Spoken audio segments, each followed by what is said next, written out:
I'm Joe Vitale, American Retirement Advisor of the Graded Investments Weekly Talking Points for the week ending February 17th, 2023. Let's get into stocks. They were mixed last week with the S&P easing 0.2%. The Russell 2000 added 1.47 and the NASDAQ was up 0.63%. Now overseas, the developed markets gained 0.12 while the emerging markets were down 1.37. And once again, mid and small caps outperformed large caps. And consumer discretionary and utilities were the best performing sectors, while energy was the major laggard. In fixed income, interest rates rose and bond values declined last week as economic data indicated that it may take longer for inflation to come back to levels that are consistent with the Federal Reserve's mandate. Surprise, surprise. The yield on the 10-year Treasury rose 8 basis points to 3.82, and the spread between the 2-year and the 10-year maturities remained high at 78 basis points. So almost 0.75%, so still a big yield curve there. Inflation is not coming down. It's more sticky than they thought, which we all knew. Talk about commodities. The price of crude oil declined last week with West Texas crude closing at $76.34 per barrel, down 4.24% after the U.S. Energy Administration's weekly report showed that supplies were again higher than expectations, pushing the inventory above their 5-year seasonal average. Economic data, the cost of living for consumers rose 0.5% in January.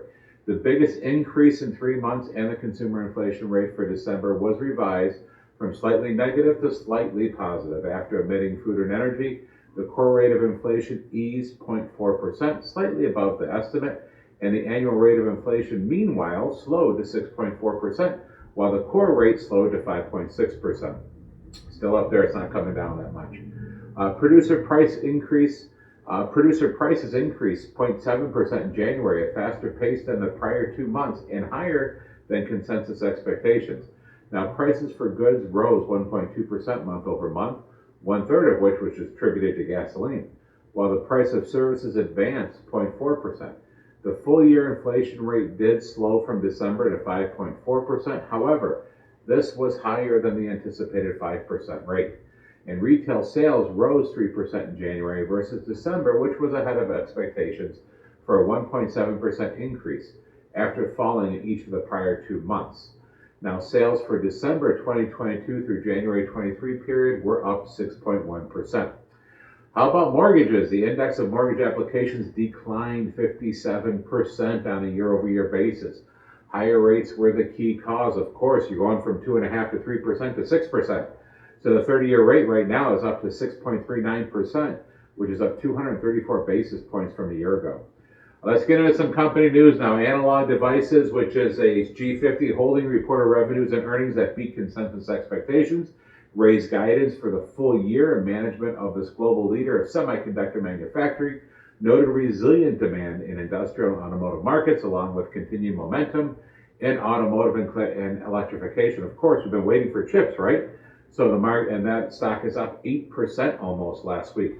How about Ecolab, which is a Core Select announced earnings? It's a Core Select holding, announced earnings that beat the consensus estimate. Management also announced an expansion of Ecolab's previously disclosed European cost savings program focused on industrial and healthcare into other regions, resulting in $175 million combined cost savings.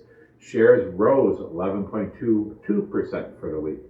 And Shockwave Medical, which is a G33 holding, reported earnings that beat consensus estimates by a wide margin. Additionally, management brought forward timing on 2 new U.S. product launches and had positive news on government reimbursement for some of their products. Shares were up 10.48% for the week. That's it. That concludes this week's market update. Thank you so much for being part of the ARA family. If you need to contact us, please do so at 855-756-5700. Visit us online on YouTube, Facebook, and get the newsletter, share with others. God bless you. We'll see you again next week.